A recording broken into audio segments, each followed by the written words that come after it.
আসসালামু আলাইকুম সবাইকে। সবাই কেমন আছেন? আলহামদুলিল্লাহ। আজকে আমরা বেসুমার রিজিকের জন্য দোয়া পড়ব। বৃহস্পতিবার কিভাবে এই দোয়াটি পড়লে বেসুমার রিজিক আসে সেটা আমরা জানব।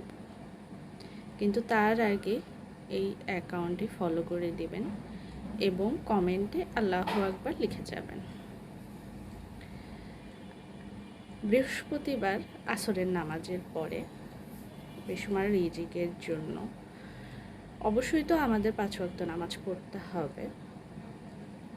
আসরের পরে 3 বার দরুদ শরীফ আগে, 3 বার দরুদ শরীফ পরে, এর মাঝখানে আল ওয়াজিদু 100 বার পড়তে হবে। তাহলে বেসুমার রিজিক আসবে।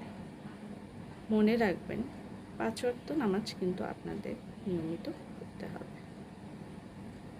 জাযাকাল্লাহ।